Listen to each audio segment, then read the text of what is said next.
ये मेरी one of favourite story है जो कि एक मरमेड और ह्यूमन की लव स्टोरी है जिसमें बहुत सारी कॉमेडी, रोमांस और पुनर्जन्म का कॉन्सेप्ट भी मिल जाएगा। इसमें पास्ट और प्रेजेंट के सीन एक साथ चलते हैं तो सीन थोड़े से कंफ्यूजिंग हो सकते हैं। तो सीरीज की शुरुआत में पास्ट की स्टोरी दिखाई जाती है जिसमें किम नाम रियोन, जिसे हम बेहतर समझने के लिए दाम बुलाएंगे। वो एक टाउन का नया अपॉइंट किया गया हेड होता है। वहाँ के लोग दाम को एक कैद की गई गोल्डन मरमेड दिखाते हैं जिसे टाउन के एक मेन आदमी यांग सोंग गिल ने कैद किया था। दाम का दिल उस मरमेड को देखकर बहुत दुखी होता है, इसलिए सोंगिल को ब्लैकमेल करके उस मरमेड को आजाद करवाकर समुद्र में वापस छोड़ देता है। समुद्र में छोड़ते टाइम सोंगिल मरमेड से रिलेटेड एक फैक्ट बताता है कि मरमेड किसी भी इंसान को छूकर उसकी अपने आप से रिलेटेड या फिर उसकी पूरी याददाश्त भी मिटा सकती है, जो कि आगे स्टोरी में बहुत काम आएगा।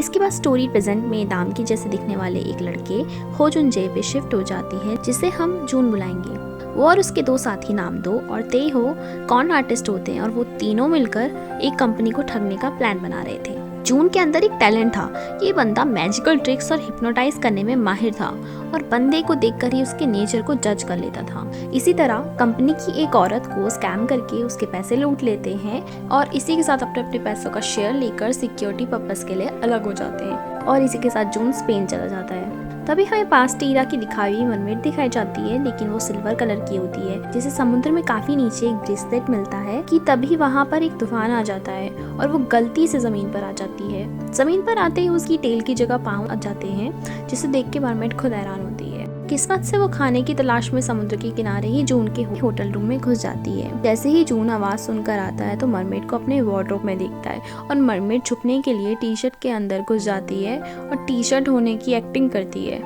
जून उसे चोर समझता है और पकड़ने की कोशिश में खुद पिट जाता है। फिर मरमेड जैसे ही समुद्र की ओर छलांग लगाने के लिए दौड़ती है तो बेचारी शीशे से टकराकर बेहोश हो जाती है। खैर, उसकी बेवकूफ़ी का फायदा उठाकर जून उसके हाथ बांध देता है और उसकी कुछ फोटो लेकर पुलिस के हवाले कर देता है। फिर जब वो फोटो में हरा ब्रेसलेट देखता है तो उसके बारे में अपने साथी नामदो से पता करवाता है तो उसे पता चलता है कि ब्रेसलेट 400 साल पुराना है और इस पर किम नाम ने लिखा है और ये बहुत ज़्यादा कीमती है। बस कीमत सुनकर चला जाता है जून उस मरमेड को छुड़वाने और वहाँ भी पुलिस वाले को किसी तरह अपनी ट्रिक्स में फंसाकर मरमेड को छुड़वा लेता है और एक मॉल में शॉपिंग करवाने ले जाता है ताकि वो चुपके से उसका ब्रेसलेट निकाल सके। मरमेड को ना ही बोलना आता था, ना ही उसे दुनिया के तौर तरीकों के बारे में पता था, तो बिल्कुल पागलों वाली हरकतें करती है। जैसे रोड पे स्टॉप का साइन देख के वो समझती है कि उसे ऐसे पोज करना है। हालांकि मरमेड को ड्रेस और जूते पहनाने के दौरान जून छुपके से उसका ब्रेसलेट निकाल लेता है। फिर जून मरमेड को वहीं बिठा के अपना इंतजार करने को कहता है और वहां से भाग जाता है। मरमेड मॉल बंद हो जाने के बाद बारिश में जून का इंतजार करती है। रास्ते में जून को मरमेड के लिए बुरा लगता है और वो उसे लेने के लिए वापस आ जाता है और छाता लेकर उसके लिए खड़ा हो जाता है, जो कि हमें बोट वाले सीन की याद दिलाता है, जिससे आप व्यूअर्स समझ पाते हैं कि ये दोनों कहानियां आपस में कनेक्टेड है। और यही कहानी फिर से पास में शिफ्ट होती है और हम देख पाते हैं कि दाम फिर से मरमेड से मिलता है और मरमेड उससे इस बार बात करती है और मरमेड को बोलता देख दाम बहुत हैरान होता है। फिर मरमेड दाम को एक लड़के और एक मरमेड की स्टोरी सुनाते हुए दुखी हो जाती है, लेकिन दाम को स्टोरी का एंड नहीं बताती। वहीं प्रेजेंट में जून मरमेड के साथ अगले होटल में जाता है तो वहाँ भी मरमेड अपने पागलों वाली हरकतें बरकरार रखती है। जून को लैपटॉप चलाता देख वो हैरानी से उससे लैपटॉप छीन लेती है और रात भर बैठकर मूवी देखती है। जून जब सुबह उठकर देखता है तो मरमेड अभी भी लैपटॉप ही देख रही थी। तभी जून उसको कॉल करके बताता है कि इस कंपनी को उनके स्कैम का पता चल गया है और जून को पकड़ने के लिए उसने गुंडे भेजे हैं। होटल से बाहर निकलते ही कंपनी के भेजे हुए गुंडे उनका बाहर इंतजार कर रहे थे, जिन्हें मारकर वो भाग जाते हैं। जिसमें वैसे तो मरमेड ने सारे गुंडों को मारा होता है, पर जून को गलतफहमी हो जाती है कि सारे गुंडे उसकी वजह से भाग गए। खैर, अब जून के पास पैसे नहीं थे, इसलिए वो अपने एक दोस्त के साथ मिलकर चर्च में एक सॉन्ग गाते हैं। वहीं पर मरमेड भी उसके दोस्त के सामने बोलना शुरू कर देती है, जो कि उसने पूरी रात मूवी देखकर सीखा था। उसे बोलता देख जून भी हैरान हो जाता है, क्योंकि इतना पूछने पर भी वो जून से एक भी शब्द नहीं बोली थी।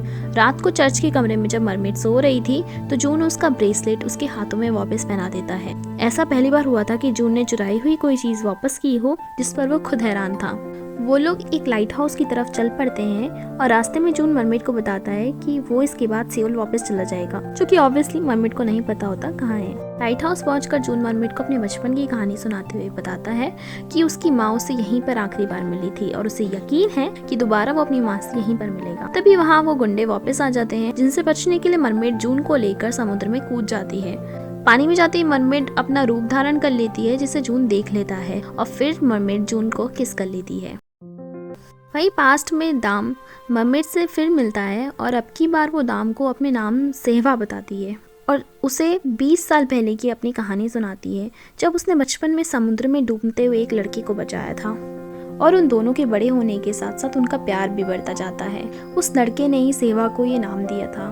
वो लड़का सेवा से शादी करना चाहता था, लेकिन सेवा इनकार कर देती है क्योंकि वो जमीन पर नहीं रह सकती। वो लड़का फिर भी सेवा को ढूंढने के लिए समुद्र में आता है और सेवा उसे किस कर अपनी सारी यादें भुला देती है। ये स्टोरी सुनने के बाद दाम हैरान हो जाता है, क्योंकि वो लड़का दाम खुद ही था और सेवा उसके पास फिर से वापस आ गई थी।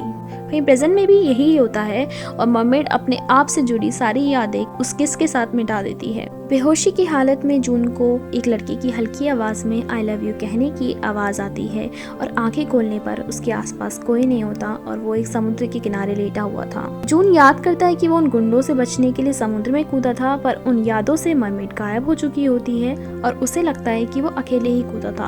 अपने हाथ पर देखने में वो पाता है कि उसके हाथ में एक ब्रेसलेट है। साथ ही हम व्यूवर्स देख पाते हैं कि वहाँ मोती गिरे हुए थे, जिसका राज स्टोरी में आगे बढ़ने पर खुलेगा। उसके बाद जून वापस सियोल अपने घर चला जाता है, जहाँ पर उसके दोनों साथी नामदो और तेहो उसी के साथ उस घर में रहते हैं। वहाँ पर नामदो उसे ब्रेसलेट के बारे में पूछता है जो उस लड़की से उसे मिला था और इसी के साथ मरमेड के हाथों की फोटो दिखाता है। पर जून को ऐसी कोई लड़की याद नहीं होती, लेकिन हाँ ब्रेसलेट उसके पास होता है, लेकिन बाकी चीजें उसे याद नहीं होती। दूसरी तरफ मरमेड जून से प्यार कर बैठती है और जून के लिए सोल तक तैरकर जाने का फैसला करती है। उसके बाद स्टोरी 3 महीने बाद शिफ्ट हो जाती है, जहाँ पर जून को अभी भी किसी लड़की की आई लव यू कहने की आवाज़ के सपने आ रहे थे। इसी के साथ मरमेड 3 महीने तैरने के बाद जमीन तक पहुंच जाती है, लेकिन अब उसे ये समझ नहीं आता कि इस बड़ी सी जगह में वो जून को ढूंढे तो ढूंढे कैसे। वो एक बस में बैठकर एक बड़े एक्वेरियम पहुंच जाती है और वहां पर मरमेड बनकर सारी फिश खाने लगती है। उस एक्वेरियम में लड़कियां मरमेड की ड्रेस पहनकर शो किया करती थी, तो लोग ज्यादा हैरान नहीं होते। वही टैंक के पास जून मरमेड पर एक नजर डालकर आगे बढ़ चलता है। मरमेड जून को देखकर टैंक से बाहर आकर जून को ढूंढने लगती है। तभी जून का चर्च वाला दोस्त उसे एक पिक सेंड करता है और पास चैट में वो उस लड़की को वही ब्रेसलेट पहने पिक में देखता है और उसे एहसास होता है कि ये तो वही लड़की है जो उसने अभी टैंक में देखी थी। वहीं पास की स्टोरी में सेवा भी जमीन पर पहली बार आती है और कपड़ों के बदले कुछ महंगे मोती रख जाती है, जहाँ पर हमें यांग सुंगिल की बातों से एक और फैक्ट पता चलता है कि मरमेड अपनी जिंदगी में सिर्फ एक ही बार प्यार कर सकती है और अपने प्यार के लिए वो अपनी जान की भी दांव लगा सकती है। और वो जानता है कि उस मरमेड का प्यार दाम है और वो ही उस मरमेड को पकड़ने की चाबी है और दाम का इस्तेमाल करके वो मरमेड को पकड़ना चाहता है। और जैसे ही यांग सोंगिल के आदमी सेवा को पकड़ते हैं, दाम आकर उसे बचा लेता है। प्रेजेंट में हम जून को एक्वेरियम में मरमेड से मिलते हुए देख पाते हैं और साथ ही फ्लैशबैक में दिखाया जाता है कि वो मरमेड ही थी जिसने वो ब्रेसलेट जून को पहनाया था, क्योंकि उसे लगता था कि जून को वो ब्रेसलेट बहुत पसंद है और वो मरमेड ही थी जिसने जाते वक्त जून को आई लव यू कहा था। फिर जून मरमेड से उस फोटो के बारे में पूछता है जिसमें वो दोनों साथ थे, जिसके बारे में मरमेड जून का नाम लेकर हैरानी से देखती है, क्योंकि उसने पहले कभी फोटो नहीं देखी होती। जून हैरान होता है कि इस लड़की को उसका नाम भी पता है और पूछता है उसे जून का नाम कैसे पता, पर मरमेड उसे कुछ नहीं बताती। नाम पूछने पर भी कहती है कि उसका कोई नाम नहीं, जो कि सच ही होता है, पर जून को यकीन नहीं होता। जवाब न मिलने पर जून वहाँ से चला जाता है। तभी जून को ढूंढते हुए मरमेड को एक स्कैमर मिल जाता है, जिससे जून आके उसे बचा लेता है। इसके बाद मरमेड अब की बार जून को पकड़ के चलने लगती है और अपने साथ लेकर चलने को कहती है। आखिर में जून उसे अपने घर ले ही आता है और उस मरमेड का नाम जून मजाक में सिमछोंग रन देता है, जिसका मतलब होता है एक्सट्रीमली स्टूपिड।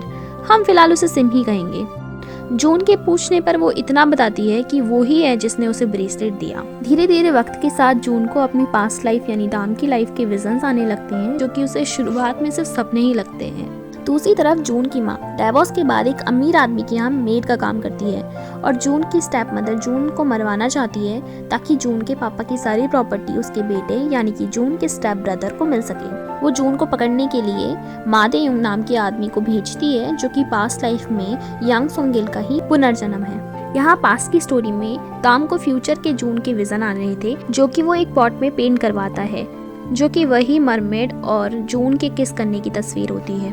तो यहाँ पर ये क्लियर हो जाता है कि मॉडर्न ईरा में जून ही दाम का अगला जन्म है और सिम ही सेवा का अगला जन्म है। अगले सीन में मादे योंग जून को पकड़ने की कोशिश करता है पर कामयाब नहीं हो पाता। यहाँ पर सिम पूरे दिन सीरियल देखने में बिजी रहती है और जून से पूछती है कि ये छोटे डब्बे के लोग कहाँ चले जाते हैं। जून कहता है कि ये सब मेरे किराएदार हैं और वो मेरी सारी बात मानते हैं, इसलिए तुम्हें यहाँ रहना है तो तुम्हें भी मेरी बात माननी पड़ेगी। तो मुझे बताओ तुम मुझे कैसे जानती हो। पर सिम फिर भी चुप रहती है। तो जून उसे लास्ट वार्निंग देता है कि अगर वो उसे कल तक कुछ नहीं बताती तो उसे इस घर से जाना होगा। इसलिए अगले दिन सिम जब उसे फिर से कुछ नहीं बताती तो मजबूरन सिम को एक मोबाइल देकर खुद को कॉल करना सिखाता है और उसे घर से जाने को कहता है, और साथ ही सिर्फ तभी कॉल करने को कहता है जब वो सब कुछ बताने के लिए रेडी हो। यहाँ से जाने के बदले सिम जून से ये वादा करने को कहती है कि जब स्नोफॉल होगा तो वो उससे मिलने नामसान टावर पर आएगा। वैसे ऐसा वो इसलिए कहती है क्योंकि उसने एक सीरियल में देखा होता है कि पहली स्नो पर मिलने पे कपल्स कभी जुदा नहीं होते। फिर सिम वहाँ से निकल जाती है और रास्ते में मछलियों से बातें करने लगती है। जून ने सिम के मोबाइल पे एक ट्रैकर लगा दिया था ताकि वो सिम पर नजर रख सके। इसके बाद सिम फ्लायर बांटने का काम करती है ताकि कुछ पैसे जमा कर वो जून को दे सके, क्योंकि जून को पैसे बहुत पसंद है। वहीं जून भी उसे ट्रैक करता हुआ वहाँ पहुँच जाता है और छुप कर सिम की हेल्प करने लगता है। और जैसे ही एक बंदा सिम से उसका नंबर मांग रहा होता है तभी जून उसे कॉल कर कहता है कि एक बात तो मैं बताना भूल ही गया कि अपना नंबर किसी को मत देना। फिर सिम पूछती है क्यों, तो वो कहता है क्योंकि वो सारे लोग बुरे होते हैं, और सिम उस बंदे को अपने दांत दिखा के भगा देती है। उसी रात पहली स्नोफॉल हो जाती है और जून ट्रैकर की मदद से सिम को नामसान टावर की तरफ जाते हुए देखता है और उसके बाद खुद भी वहां पहुंच जाता है। लेकिन दूसरी तरफ रास्ते में सिम का एक कार से एक्सीडेंट होता है, जो कि जून का स्टेप ब्रदर छियोंग ही चला रहा था। पास में योंगसोंग गिल के आदमी सेवा को दाम के घर से उठा लेते हैं। दाम सेवा को किडनैप होने की खबर सुनकर पूरे टाउन में ढूंढना शुरू कर देता है, लेकिन वो उसे कहीं नहीं मिलती और सेवा की कैद में हालत खराब होने लगती है। वहीं प्रेजेंट में छियोंग सिम को हॉस्पिटल ले जाता है और जून भी उसे ट्रैक करके वहीं पहुंच जाता है। सिम हॉस्पिटल में ऑलमोस्ट मर ही जाती है, पर जून के उसके साथ होने से उसकी धड़कन दोबारा चलने लगती है और उसे होश आ जाता है। लेकिन कुछ दिन सिम को हॉस्पिटल में ही एडमिट रहना पड़ता है। हालांकि वहाँ पर भी वो कांड ही करती रहती है और उसे कवर करने के लिए जून को फिर से अपना कोई खेल खेलना पड़ता है। सिम अपनी मर्मेड सुपर पावर की वजह से जल्दी रिकवर हो जाती है, जिसे देखकर डॉक्टर भी हैरान थे। फिर जून उसे अपने साथ ले जाता है। चूंकि सिम का एक्सीडेंट हो गया था और वो फर्स्ट स्नोफॉल साथ में नहीं देख पाए थे, तो जून उसे अपने साथ स्की करने ले जाता है, जहाँ पर वो उसे एक बार फिर से आई लव यू बोलने को कहता है ताकि वो कंफर्म कर सके कि उसकी विजन वाली लड़की सिम ही है। फिर सिम आई लव यू कहती है, जिससे जून आगे कुछ बोल नहीं पाता और सिम को वहाँ से चलने को कहता है। फिर सिम बताती है कि उसने पास्ट में एक लड़के को आई लव यू बोला था, क्योंकि वो लड़का उसके लिए अम्ब्रेला लेके खड़ा था। क्योंकि हम व्यूवर्स जानते कि वो तो जून की बात कर रही है, पर जून को थोड़ी याद था, तो जेलसी में कहता है कि ऐसे लड़के सही नहीं होते और उनसे दूर रहना। इसके बाद जून सिम को घर वापस ले आता है। पास्ट में जब दाम को पता चलता है कि सेवा कहाँ कैद है और वहाँ पहुँच जाता है, जहाँ पर वो देखता है कि उन लोगों ने सेवा को रुला रुला कर मोती इकट्ठा कर रखे होते हैं और दाम सेवा को वहाँ से ले जाता है। प्रेजेंट में सिम समुद्र में मछलियों का शिकार करने के लिए कूदने ही वाली होती है कि तभी एक मेल मरमेड आके उसे रोक लेता है। वो सिम को कुछ बहुत ज़रूरी बातें बताता है, जैसे कि उनके टीयर्स से बने मोती यहाँ लैंड में बहुत वैल्यूएबल है, जिससे वो यहाँ पैसों में एक्सचेंज कर सकते हैं। तो सिम कहती है कि वो अब से खूब रोएगी और सारे पैसे जाके जून को देगी। जब मरमेड जून के बारे में पूछता है तो सिम बताती है कि वो जून को बहुत पसंद करती है और उसी की वजह से लैंड पर आई है, और जून एक ईमानदार सिविल सर्वेंट है। और ये बात जून ने सिम को बताई थी, जो कि हमें पता है कि बिल्कुल झूठ है। तो मरमेड सिम को बताता है कि अगर किसी मरमेड को जमीन पर आने के बाद जिस इंसान से वो प्यार करती है, वो इंसान अगर उसे मरमेड को वापस प्यार नहीं करता तो उसका दिल धीरे धीरे काम करना बंद कर देता है, जो कि हमने देखा है कि सिम के साथ ऑलरेडी होने लगा है। तो जून का प्यार पाने के लिए वो मरमेड अपनी हेल्प ऑफर करता है कि हाँ, जमीन के मेल्स जेलस बहुत जल्दी हो जाते हैं, तो मैं जून को जेलस करने में तुम्हारी हेल्प करूंगा, लेकिन उससे पहले तुम्हारा मेकओवर करना पड़ेगा, जिसके लिए हमें खूब सारे पैसे चाहिए। तो वो दोनों सेट मूवी लगाकर मोती इकट्ठा करने में लग जाते हैं। वो मरमेड सिम को छोड़ने के लिए घर आता है और वो दोनों जून को जेलस करने के लिए कोई कसर नहीं छोड़ते, जो कि काम करता नजर आ रहा था। एक दिन जब घर में कोई नहीं होता तो पूल की सफाई करते टाइम सिम का पानी में जाने का मन करता है, तो वो स्विमिंग पूल में चली जाती है कि तभी थोड़ी देर में वहाँ जून वापस आ जाता है और लकीली वो उसकी टेल नहीं देखता और उसे लगता है कि सिम ने पूल में कपड़े नहीं पहने हैं, तो वो मुंह फेर लेता है और सिम ऑलमोस्ट अपना सीक्रेट रिवील करने से बच जाती है। जून अपनी एक दोस्त की लेबोरेटरी में जाता है जहाँ पर उसे वही पॉट मिलता है जिस पर एक मरमेड और एक लड़का बने होते हैं। इस तस्वीर को देख के जून को एहसास होता है कि वो लड़का वही है, जिसे समझने के लिए डॉक्टर के पास जाकर वो खुद को हिप्नोटाइज करवाता है, जिसमें उसे पास्ट की सेवा यानी कि आज की सिम दिखाई देती है। घर वापस आने पर जब सिम बाहर जा रही होती है तो जून को लगता है कि वो उसी मेल मरमेड से मिलने जा रही है। तो जून उसे डायरेक्टली रोकने के बजाय तो घर में नया रूल इंट्रोड्यूस करता है कि अब से 8 बजे के बाद घर में कर्फ्यू होगा, यानी कि 8 बजे तक सबको घर में वापस आना पड़ेगा। और उस वक्त 7:30 बजे होते हैं और वो आधे घंटे में सियोल जैसे शहर में कहीं जाके आ भी नहीं सकती थी, तो वो इनडायरेक्टली सिम को वहाँ जाने से रोक लेता है। जून के जाने के बाद नाम सिम से पूछता है कि इतनी रात को वो जाना कहाँ चाहती है, तो जवाब में सिम उसे मोती दिखाते हुए कहती है कि वो इन्हें पैसों में चेंज करके जून को सारे पैसे देगी, क्योंकि जून को पैसे बहुत पसंद है। जिसे देख के नाम बहुत हैरान होता है और उसमें से एक मोती चुरा लेता है। इस दौरान सिम बहुत कोशिश करती है कि जून भी उसे प्यार करे, पर उसके सारे अटेम्प्ट्स फेल होते दिखाई दे रहे होते हैं। जून कहता है कि उसका सिम को प्यार करने का कोई इरादा नहीं है, तो सिम कहती है अगर उसका फ्यूचर में कोई इरादा हो तो उसे बताए। वही जून लाइब्रेरी में जाके दाम के ऊपर लिखे डॉक्यूमेंट्स के बारे में पढ़ता है तो उसे पता चलता है कि दाम की मौत 27 की उम्र में फुल मून की नाइट हो गई थी, जिसका विजन पास्ट में दाम को दिखाई दे रहा होता है, जिससे हम व्यूअर समझ पाते हैं कि जून और दाम दोनों आपस में कनेक्टेड हैं और एक दूसरे को विजन्स में देख पाते हैं। दूसरी तरफ सिम के मरमेड दोस्त की हार्ट रुकने की वजह से मौत हो जाती है, क्योंकि वो जिस लड़की को चाहता था उसने उसे वापस प्यार नहीं किया। इसी के साथ सिम को अपने दिल में दर्द होने लगता है, यानी कि सिम के पास ही अब ज्यादा वक्त नहीं रह गया है। वो जून को कॉल करके बोलती है कि उसे बहुत पेन हो रहा है, जिसे सुनकर जून कहता है कि वो उसके पास आ रहा है कि तभी मादेयोंग जून पर हमला कर देता है। लेकिन जून किसी तरह अपनी जान बचाकर सिम के पास पहुंच जाता है, जहां सिम जून को कहती है कि इससे पहले बहुत देर हो जाए वो सब कुछ छोड़ के वापस जा रही है जहां से वो आई थी। तो जवाब में जून कहता है कि तुमने मुझसे बोला था कि अगर मेरा तुम्हें प्यार करने का इरादा हो तो मैं तुम्हें बताऊं, तो मैं तुम्हें बताना चाहता हूँ कि मेरा तुम्हें प्यार करने का इरादा है। इसी तरह वो सिम को जाने से रोक लेता है। वहीं जून को विजन में दाम दिखाई देता है और इस बार जून को डायरेक्ट मैसेज देता है और कहता है कि सब कुछ रिपीट हो रहा है, लेकिन इस बार सिम को उस डेंजरस पर्सन से बचाना होगा। हालांकि अभी भी सिम के हार्ट के पेन में कोई सुधार नहीं होता, जिसका मतलब होता है कि जून को अभी भी सिम से प्यार नहीं हुआ है। अगले सीन में हम देख पाते हैं कि जून अपने बचपन के अंकल को देखने हॉस्पिटल आता है और एक्सीडेंटली उसे वहाँ उसके पापा मिल जाते हैं, जो जून से माफ़ी मांगते हैं। पर जून अपने पापा को माफ़ नहीं करना चाहता, क्योंकि बचपन में उसके पापा ने उसकी माँ को छोड़ दिया था और उसे नेगलेक्ट किया था। रात को सिम जून का बुखार कम करने के लिए मेडिसिन देती है और जून सिम को अपने बचपन की बात बताकर उसके गले लगकर रोने लगता है। फिर चुप होने के बाद एम्बेरस भी होता है, तो सिम कहती है कि वो उसे अपने दिल की सारी बात शेयर कर सकता है और वो सब भूल जाएगी। तो जून सिम को कहता है कि इसे भी भूल जाना और सिम को किस कर लेता है। अगले दिन जून की दोस्त आके बताती है कि उन्हें वो जगह ढूंढ ली है जहाँ पर दाम रहा करता था। वहीं पास में जून अपनी एक तस्वीर बनाकर अपने घर के नीचे बहुत हिफाजत से दफन करवा देता है। प्रेजेंट में जब वो लोग दाम के घर की जमीन खोदते हैं तो उन्हें वही पेंटिंग मिलती है, जो कि बिल्कुल भी खराब नहीं हुई थी। जून की दोस्त जब उसे बुलाकर वो पेंटिंग दिखाती है तो वो अपने आप को पेंटिंग में देखकर बहुत हैरान होता है। उस पेंटिंग में वही विजन वाला मैसेज लिखा होता है जो दाम ने उसे उसके विजन में दिया था, कि सब कुछ अगर रिपीट हो रहा है तो उस वुमेन को प्रोटेक्ट करे। और इसी के साथ अब उसे अपने विजन पर यकीन होने लगता है। इस बार जून को ड्रीम्स में वही मोती दिखाई देते हैं और अगले ही सुबह नामदो भी जून को वही सिम से चुराया हुआ मोती दिखाता है और कहता है कि सिम के साथ कुछ तो अजीब है। उस मोती को देख के जून उस मोती को पहचान लेता है। उसके बाद सिम को भी पता लग जाता है कि जून कोई अच्छा काम नहीं करता, वो एक कॉन आर्टिस्ट है और वो लोगों को बेवकूफ़ बनाता है, जिससे वो बहुत गुस्सा थी।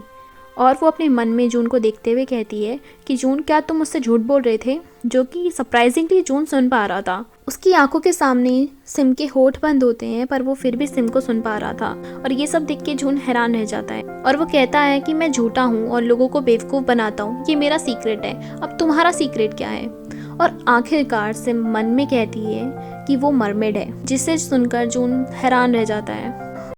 내가 인어라는 거. और उसकी आंखों के सामने सब कुछ क्लियर होने लगता है, वो पॉट में बनी तस्वीर और जब सिम को उसने एक्वेरियम में देखा था। सिम फिर मन में सोचती है अगर तुम्हें मेरा ये सीक्रेट पता चल गया तो तुम मुझसे हेट करोगे और मुझे छोड़ के चले जाओगे। ये सब सोचकर सिम मायूसी के साथ वहाँ से चली जाती है। जून नामदो से पूछता है कि भाई तुमने सुना अभी अभी सिम ने क्या कहा, जिस पर नामदो कहता है कि तुम लोग कुछ बोले ही कहाँ, एक दूसरे को बस घूरे जा रहे थे। इसके बाद फ़ोन पे उस स्पॉट की फ़ोटो देखते हुए उसे कुछ हल्का हल्का याद आने लगता है और वो तुरंत ऊपर जाके सिम को देखने के लिए जाता है, लेकिन सिम का कहीं नामो निशान नहीं होता। उसे ढूंढने के लिए जून बाहर भागने लगता है, लेकिन जैसे जैसे वो भागता है उसकी यादें वैसे ही आने लगती हैं। उसी के साथ उसकी पास्ट लाइफ से जुड़ी सारी यादें, जिसमें सेवा एक मरमेड थी और कैसे उसके रोने से वो मोती बनते थे, और मादे यूंग ही वो डेंजरस मैन है जिससे उसे सिम को बचाना है। उसे ये भी याद आता है कि मरमेड को किस करने से वो ह्यूमन की याद मिटा सकती है, जिससे उसे पास्ट और प्रेजेंट में दोनों कैसे याद आ जाती हैं जब मरमेड ने उसकी यादें मिटाई थी। और इसी के साथ स्पेन में सिम के साथ बिताई सारी यादें भी आखिर में जून को याद आ ही जाती हैं। इन सारी यादों के साथ जून वहीं खड़ा रह जाता है। बस पार्ट 1 में इतना ही। आगे की स्टोरी हम पार्ट 2 में कंटिन्यू करेंगे।